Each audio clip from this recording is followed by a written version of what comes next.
Opa, pessoal, tudo bem? Então vamos chegando aqui, porque hoje a gente vai falar de mitos e verdades sobre ETFs. Então, bora participando aqui com a gente.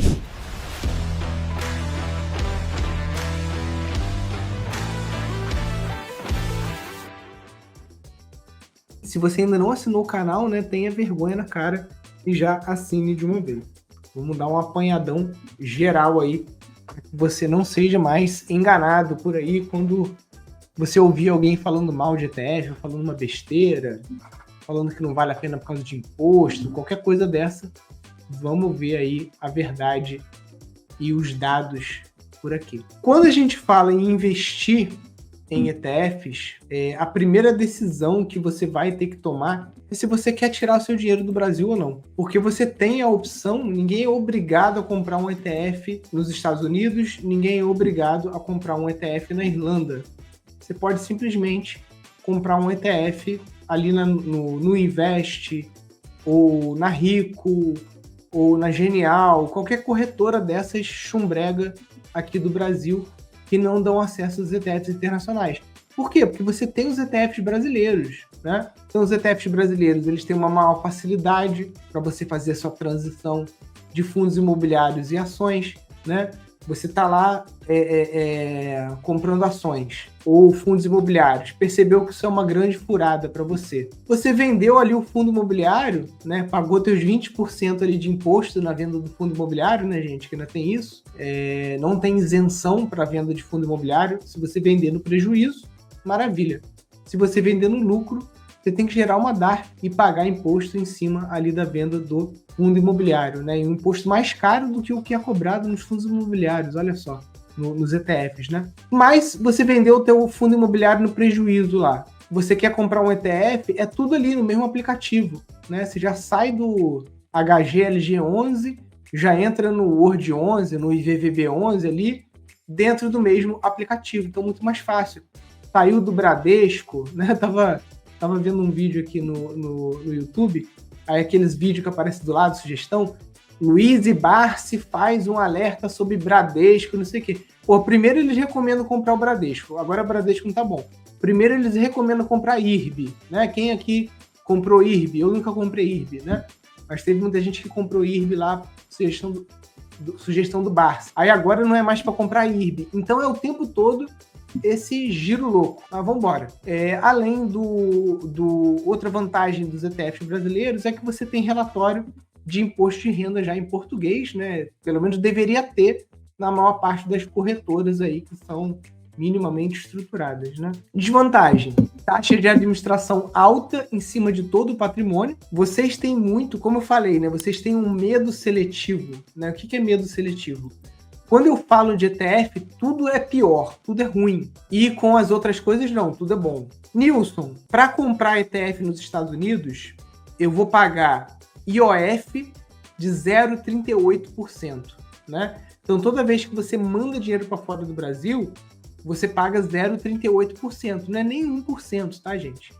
Mas, somado com o spread do dólar, esse sim pode ser muito maior do que 1%, e para os nossos alunos a gente vai oferecer aí dentro de muito breve, gente, 30 dias no máximo, nosso banco de câmbio vai estar operacional. Com a gente você não vai pagar esse 1% aí, tá? Vai pagar muito menos do que isso. Mas vamos pegar o pior cenário, tá? Você está pagando lá 1%, 1,5% mais 0,38% de IOF, para você mandar o seu dinheiro para fora. Então você está pagando quase 2% ali. Só que esse 2% não é em cima do patrimônio, é em cima do aporte. E isso faz total diferença. Por quê? Deixa eu chamar aqui minha calculadora. Cadê você, calculadora? Peraí. Imagina o seguinte, tá? Você está investindo durante 20 anos, tá? 20 vezes 12 são 240 meses, né? Por que meu 20 não veio para cá? 20 vezes 12, 240, tá? Então você está fazendo 240 aportes, 20 anos, tá? Cada aporte de R$1.000, né? Então você já sabe aqui que o que saiu do seu bolso foi 240 mil. Vamos multiplicar aqui vezes 2%. Pior cenário, tu pegou um dólar caríssimo né? Mais o IOF ali deu 2% para arredondar a conta. Você pagou ali, em cima de 20 anos, R$ 4.800 de imposto IOF, né? Mais ali o teu spread do dólar, né? Não é muito, né? Agora, pior do que isso é você... Deixa eu só continuar o racional aqui. 240 mil que tu mandou, né? Só que em 20 anos, né, pela regra dos 72, esse dinheiro aqui, cara, no mínimo multiplicou por 6, né? No mínimo, em reais, tá? Então você tem ali 1.440.000. O que saiu do seu bolso, o que foi aporte, foi só isso aqui, ó, 240. 1.200.000 você ganhou com dividendos e valorização das cotas. Em cima de 1.200.000 não incidiu IOF, não incidiu spread do dólar. Então, pessoal, a principal desvantagem aqui dos fundos, dos ETFs, que são fundos, né? O ETF é um fundo, né? É uma taxa de administração mais alta em cima de todo o patrimônio. Qualquer coisa em cima de todo o patrimônio é pior do que uma coisa que incide só em cima do aporte, tá, gente? Segundo ponto é o risco Brasil. Teu dinheiro pode ser confiscado, congelado pela justiça trabalhista, congelado em qualquer situação judicial, né? Coisa que não vai acontecer lá fora. Lá fora não tem bloqueio judicial do seu dinheiro. Você também tem menos opções disponíveis e uma baixa liquidez, né? Os ETFs brasileiros, esses sim, têm uma liquidez muito baixa, tá? E aí, nas corretoras internacionais, né? ETFs internacionais, ETFs irlandeses ou americanos, quais são as suas vantagens?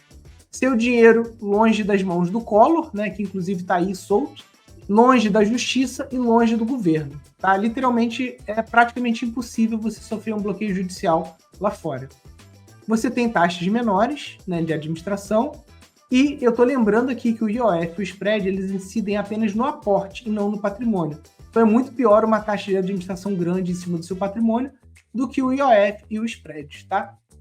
E você tem uma enorme diversidade de ETFs. São mais de 6.000 ETFs que a gente tem lá fora, maior liquidez e menor spread. Mas só tem vantagem, Nilson? Não, tem desvantagem, né? Você tem mais um passo na operação, né? Enquanto aqui no Brasil você está em real, você compra um ETF em real, tá tudo em real. Lá não, você vai ter que trocar real por dólar. Então tem mais um passo na operação. E é meio chato de abrir conta na Interactive Brokers, né, para os ETFs irlandeses. No Banco Inter, para um ETF americano, é tranquilo de você abrir a conta, né? Você abre ali em um dia, você abre a conta no Banco Inter, aí você vai lá, clica lá na conta global, eles vão pedir mais um dia lá, pede um documento, acabou, tá pronto. É muito fácil de abrir, né? Mais uma vez, né, corretora internacional, qual é a desvantagem? Exige um pouquinho mais de trabalho, só isso, né? Mas tem recompensa esse trabalho, né? Se você comparar o WRLD11 com o FWRA, no final das contas, depois de 30 anos, seu patrimônio teria 11% de diferença, né? Então, numa simulação que o Geraldo fez lá, essa diferença chegava a R$600 mil, né? Praticamente um carro de luxo, ou uma casa que você poderia comprar, alguma coisa a mais que você poderia ter, e você não está tendo aquilo porque você foi no modo preguiçoso ali e comprou a versão brasileira do ETF. E os impostos, Nilson, que é o tema da live, como é que fica, né? Então, ETFs brasileiros, você tem 15% de imposto na venda com ganho de capital, tá? Lembrando que com fundo imobiliário é 20%, né? Tá escrito, nossa, isso aqui tá tudo errado, não é índice, é incide, 15% sobre ações, mas sobre FIIs é 20%, tá? Você vai pagar nos ETFs brasileiros 15% de dividendos recebidos na conta.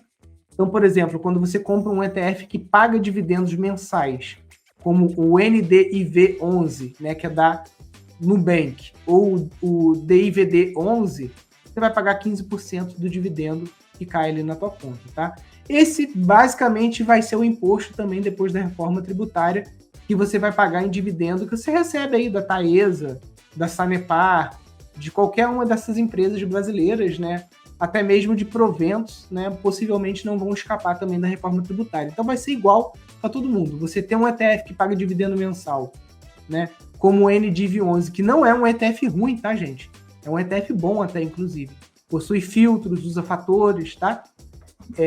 Você vai estar pagando o mesmo imposto que você tentando montar uma carteira de ações, né? Botando ali, sei lá, Itaú, Bradesco, né? Você escolhendo ali da sua cabeça ou seguindo ali o Barsi, qualquer um. 30% sobre dividendos retidos nos Estados Unidos. Então, se você investe no IVVB11, você não está vendo, mas você perde 30% dos dividendos que o IVVB11 está recebendo, tá? E aí você tem um problema aqui, porque você tem bitributação sobre dividendos, tá? Que é outro ponto negativo para os ETFs brasileiros. Você vai pagar 30% nos dividendos lá fora, e aqui, quando você vender o ETF, você vai pagar mais 15% em cima dos dividendos, né? Porque o ETF brasileiro ele é de acumulação. São poucos ETFs aqui que pagam dividendos, tá? Além disso, entra em inventário e você paga 4 a 8% de TCMD, né? E os ETFs americanos?